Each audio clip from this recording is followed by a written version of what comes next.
A Connecticut rental application form allows landlords to collect relevant information from prospective tenants. With the customization options available, it becomes possible to ensure that even if the default form does not cover all required bases, it can be modified to the desire of the landlord.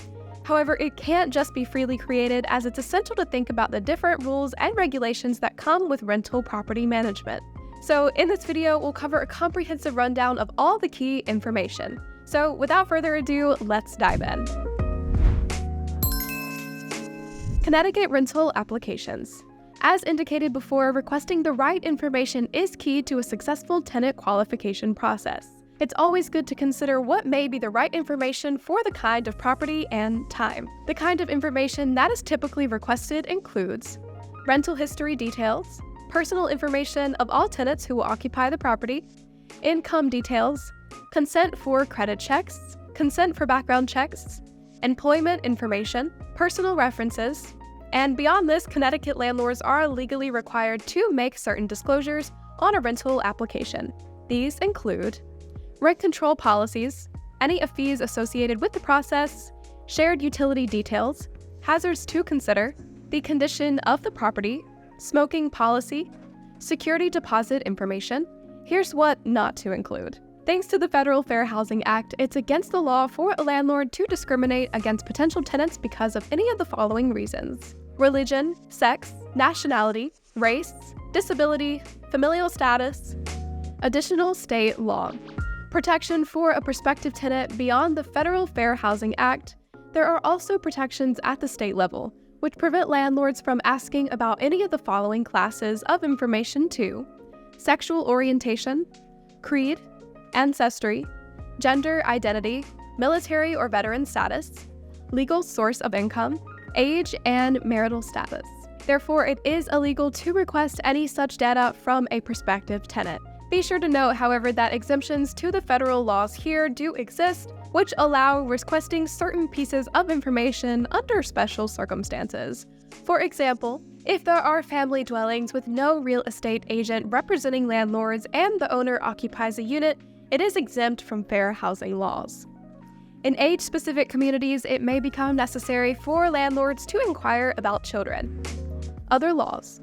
Beyond information protection, some other laws have bearing on the Connecticut rental application process. Again, considering them in the preparation of the document to be distributed to each applicant is mandatory. Background checks.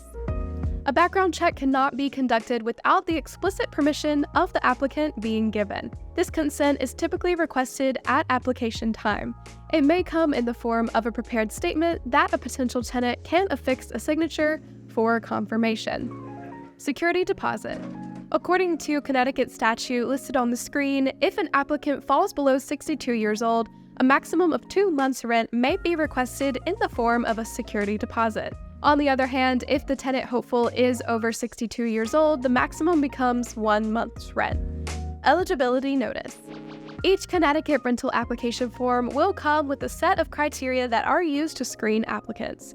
It's the responsibility of the landlord to ensure that the points of consideration are clearly communicated to each applicant. Proof of the sharing of the information must be obtained in the form of an acknowledgement signature, which comes either alongside or with the application. The idea here is to ensure that an applicant knows what may lead to acceptance or rejection of a Connecticut rental document.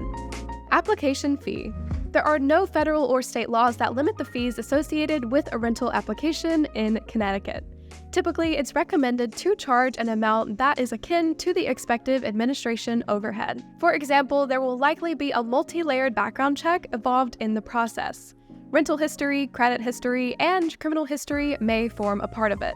The cost associated with doing all this would be considered in the setting of the application fee. Note that this is a non-refundable charge. Credit check consent.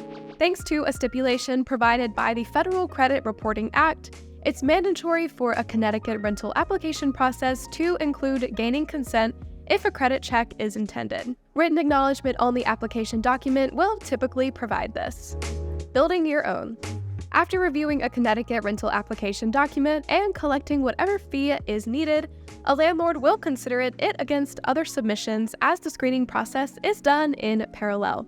Once that is complete, an optimal candidate will be selected to occupy the property. At this point, a lease agreement becomes required. You can use DoorLoop to build your own custom form, which will be linked in the description below. The rental application process involves collecting a host of information to ensure that each possible tenant is effectively screened and the best option is the one who gets the property. This may include checks on criminal history, eviction patterns, etc. However, all of this begins by drafting an appropriate document that adequately captures all the required details. Be sure to customize the standard one as desired if it falls short of expectations. With that being said, we hope this video gave you some valuable insights to help you in your property management journey. If you're looking for an incredible property management software to help you streamline your business, be sure to check out DoorLoop today. You can schedule a free demo with the link in the description below. Be sure to like and subscribe for more videos just like this one. Thank you so much for watching, and we hope to see you soon.